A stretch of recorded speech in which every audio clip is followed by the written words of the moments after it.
पृथ्वी पर मनुष्य आपको प्रसन्न करने के लिए यज्ञ कर रहे हैं देवराज इंद्र। ये ऋणी लोग आपका आभार प्रकट करने के लिए सब तरफ एकत्रित हुए हैं। होना भी चाहिए। इनकी खुशहाली मेरे हाथों में है। इन्हें ज्ञात होना चाहिए कि मैं बारिश का स्रोत हूँ जो इनके खेतों और भंडारों को अन्न से भरती है। संवर्तक, जो लोग मेरे लिए यज्ञ कर रहे हैं उन्हें वर्षा प्रदान करो।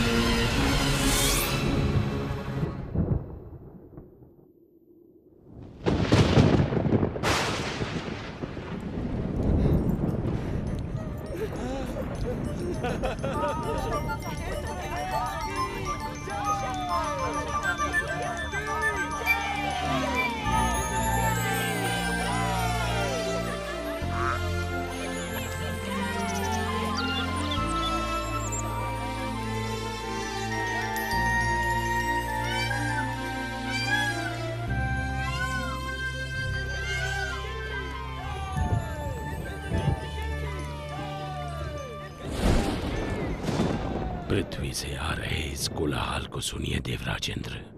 आप सचमुच सबसे शक्तिशाली हैं। स्वर्ग का देवता हूँ, इंद्र जो हूँ मैं। इंद्र, तुम अपनी मर्यादा भूल रहे हो। तुम केवल अपने कर्तव्य का पालन कर रहे हो। भगवान विष्णु का आदेश पूरा कर रहे हो। मैं जो चाहूँ करूँगा। मैं किसी का आदेश नहीं मानता। इंद्र, मैं तुम्हारा शिक्षक हूँ। तुम्हें अपने यश और कीर्ति का अभिमान हो गया है। मैं तुम्हें सलाह देता हूँ कि सुधर जाओ, अन्यथा तुम्हारा ये घमंड तुम्हें नष्ट कर देगा।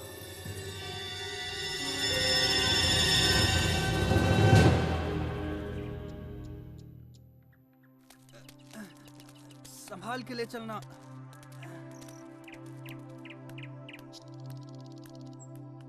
बाबा, आप इंद्र के लिए यज्ञ क्यों कर रहे हैं?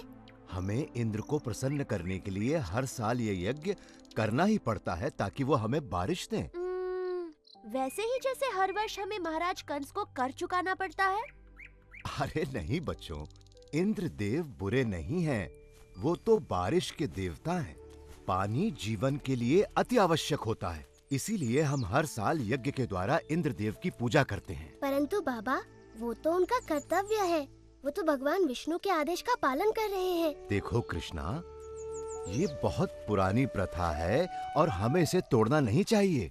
बाबा, फिर हम धरती की पूजा क्यों नहीं करते जो हमें सब कुछ देती है, और सूर्य की जिससे जीवन मिलता है, और यमुना की क्यों नहीं? कृष्णा, तुम सही कहते हो, लेकिन ये संभव नहीं है। हम सदियों से चलती आ रही इस प्रथा को अकस्मात ही तोड़ नहीं सकते बेटा। परंतु बाबा, क्या हमें आंखें बंद करके प्रथाओं को मान लेना चाहिए? वो तो भगवान विष्णु हैं, जो इंद्र और सभी देवताओं को शक्ति प्रदान करते हैं। कृष्ण बिल्कुल सही कह रहा है। सभी देवता भगवान विष्णु के आदेशानुसार काम करते हैं, और वैसे भी वेदों में इंद्र के लिए अलग से यज्ञ का विधान नहीं है। हम ग्वाले हैं, हमारी संपत्ति हमारी गायें हैं, और वो भोजन के लिए निर्भर करती हैं इस गोवर्धन पर्वत पर। हम भी सभी चीजों के लिए गोवर्धन पर निर्भर करते हैं, इसलिए हमें गोवर्धन की पूजा करनी चाहिए, ना कि इंद्र की। मेरे वृंदावन के प्यारे मित्रों, हम सबको गोवर्धन पर्वत का हृदय से आभारी होना चाहिए। आप स्वयं ही देख लीजिए गोवर्धन पर्वत के इन चमत्कारों को जो वृंदावन का जीवन है। हमारी गायें इसके जंगलों की घास चरती हैं और हमें मीठा मीठा दूध देती हैं। इसके झरने हमारी प्यास बुझाते हैं। इसके मैदानों में हमारी फसलें और फल उगते हैं। इसकी लकड़ी से बने घर हमें सुरक्षा देते हैं। मित्रों, हमारा जीवन इंद्र पर निर्भर नहीं करता, बल्कि गोवर्धन पर्वत पर निर्भर करता है। कृष्ण ठीक कहता है। आयुष्मान भव। ये सब इंद्रदेव की नहीं, गोवर्धन की कृपा है। इसलिए मित्रों, सब लोग अपना अपना चढ़ावा एकत्रित करें। हम सब गोवर्धन की पूजा करेंगे।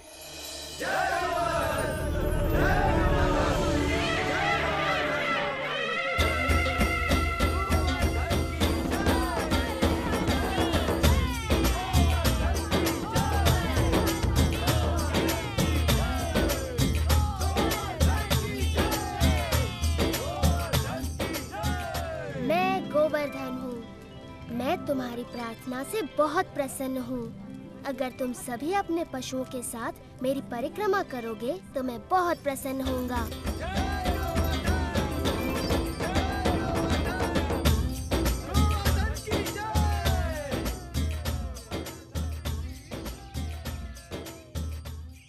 देखो कितनी बड़ी पूजा हो रही है। गोवर्धन पर्वत तो बहुत प्रसन्न हो रहे होंगे मधु। हाँ, गोवर्धन की पूजा करना अच्छी बात है बलराम, परंतु मैं इंद्रदेव को भी कुछ अर्पण अवश्य करूँगा, कहीं बुरा ना मान जाए। एक इंद्र के लिए और एक मेरे लिए।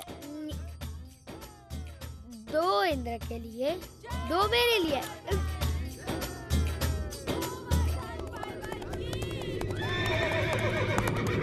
देखिए तो, वृंदावन वासी गोवर्धन पर्वत की पूजा कर रहे हैं। ये तो बड़े अचरज की बात है। उनकी ये हिम्मत! मुझे तुरंत इंद्र को सूचित करना होगा।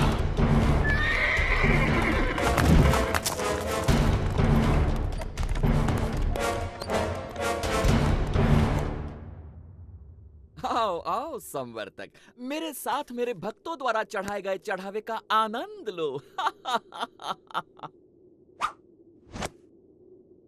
क्षमा चाहता हूँ देवराजेंद्र, परंतु ये समाचार आपको विचलित कर सकता है। अब ये मत कहना कि तुमने गलती से एक और गांव को बाढ़ से भर दिया।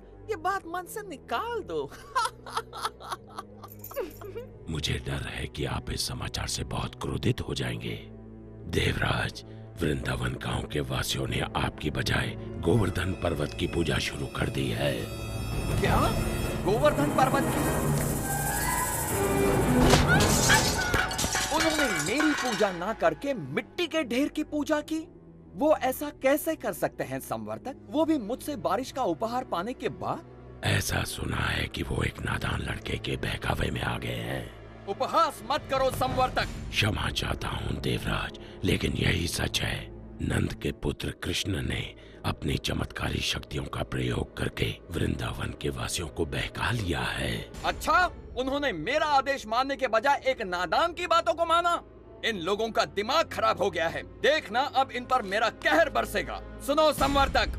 जी देवराज। जाओ और वृंदावन को डुबो दो, गोवर्धन के त्योहार को बर्बाद कर दो और वृंदावन के वासियों को इस दुस्साहस की सजा दो।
क्रोधित है, हम कुछ नहीं कर सकते।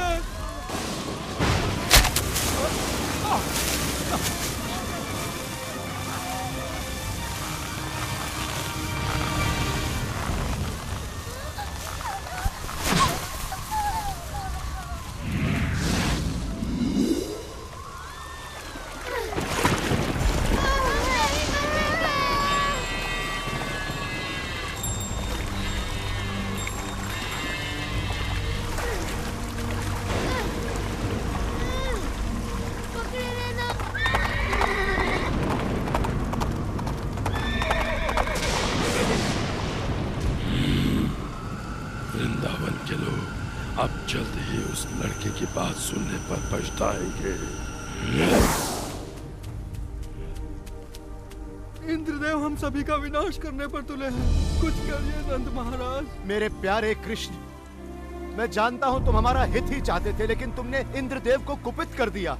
हमें इसी समय उनसे क्षमा मांगनी चाहिए। परंतु बाबा इंद्र। रुको बलराम, बाबा ठीक कहते हैं। ये सब मेरी सलाह के कारण कष्ट भोग रहे हैं। अभी भी देर नहीं हुई, हम इंद्र से क्षमा याचना कर सकते हैं।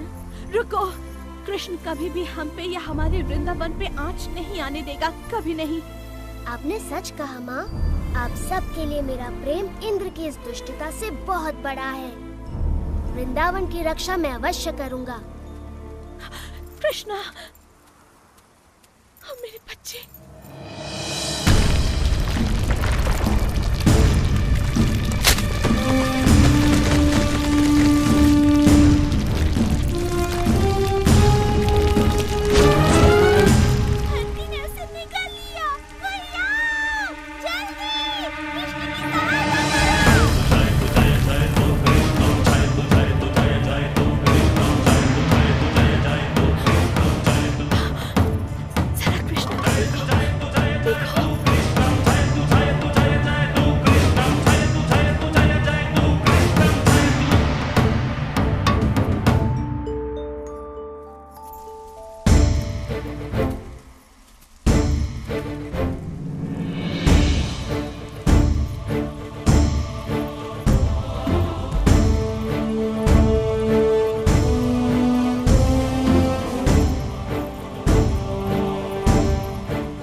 इतने तूफान के बाद भी ये असंभव है। यदि हम इंद्र के आदेश अनुसार इस छोटे से गांव को तबाह नहीं कर पाए तो वो हम पर कोई दया नहीं करेंगे। आगे बढ़ो मेरे योद्धाओं, ये तूफान तब तक थमना नहीं चाहिए जब तक वृंदावन पूरी तरह पानी में डूब न जाए।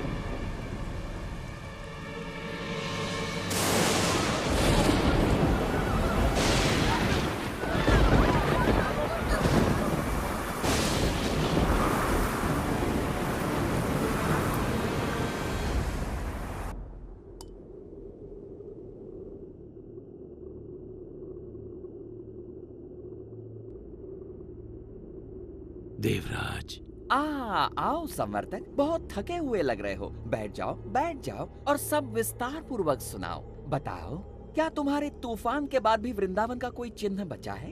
देवराज, आपके योद्धाओं ने पिछले 6 दिन और 6 रातों से तूफान मचा रखा है, जिसमें आग की तरह बिजली कड़क रही है और घनघोर वर्षा हो रही है। मनुष्य ने इससे पहले ऐसा दृश्य कभी नहीं देखा। अच्छा है, बहुत अच्छा है। अब तक तो वृंदावन पूरी तरह डूब चुका होगा। काश मैं ऐसा कह पाता देवराज इंद्र, लेकिन सच ये है कि हमारे तूफान भी कृष्ण के सामने नहीं टिक पाए।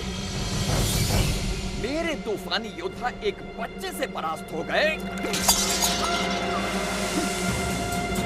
उसने गोवर्धन पर्वत को अपने सिर पर उठा रखा है और वो वृंदावन वासियों और उनके पशुओं की रक्षा कर रहा है। हम परास्त हो गए। लगता है तुम्हारी आंखों को धोखा हुआ है संवर्तक। 6 दिनों से कड़क रही बिजली ने तुम्हें अंधा कर दिया है। मेरे वाहन ऐरावत को बुलाया जाए। मैं स्वयं वृंदावन जाकर इस चमत्कार को देखना चाहूंगा।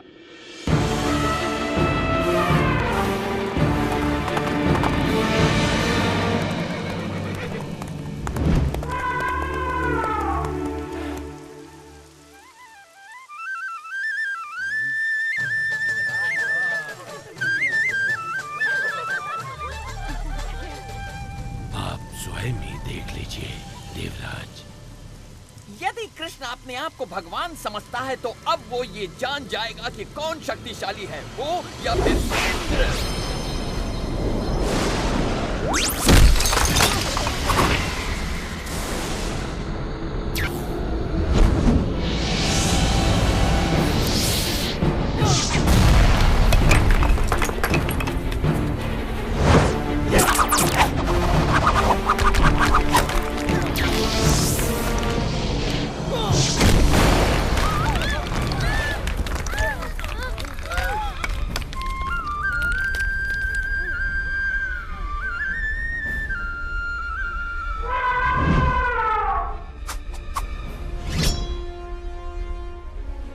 इंद्र के क्रोध से बच नहीं सकते। कृष्ण की बात मानने का दंड भुगतना होगा।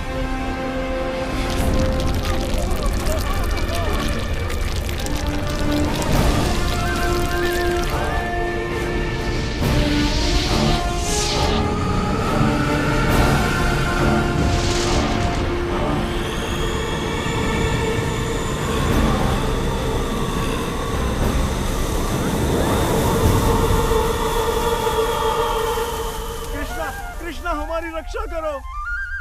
इंद्र गोवर्धन पर्वत को नष्ट कर रहे हैं। इंद्र कुछ नहीं बिगाड़ सकते, भय मत करो।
तूफान थम चुका है। आप गाँव वासियों के साथ खुशी मनाने क्यों नहीं जाते? पर कृष्ण, क्या तुम अकेले इस पर्वत को उठाए रख सकते हो? नादान मत बनो कृष्ण, तुम एक छोटे बालक हो। पहले तुम बाहर निकलो। आप बहुत दयालु हैं।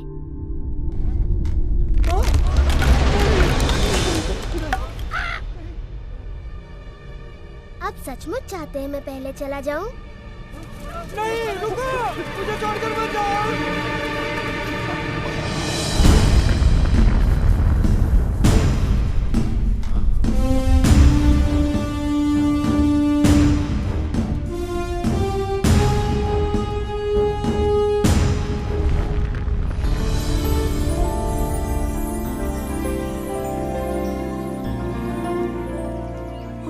आभारी हैं। तुमने हमें बचा लिया कृष्ण, हम सुरक्षित हैं। आभार मेरा नहीं, गोवर्धन पर्वत का मानिए।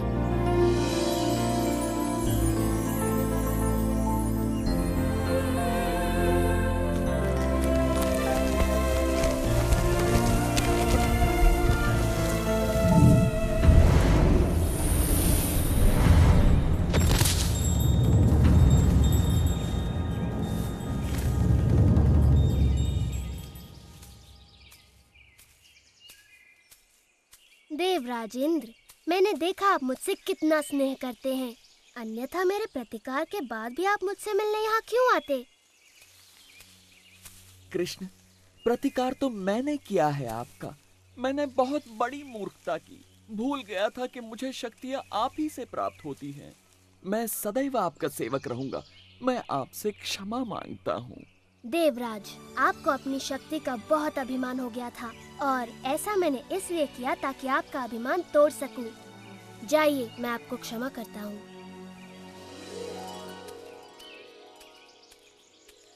हाँ, इतना असाधारण बालक हमारे साथ यहाँ वृंदावन में रहने आया है। मैं तो बस इतना जानती हूँ कि ये मेरा प्यारा बच्चा है, मेरा दुलारा कृष्णा। कृष्णा की जय हो।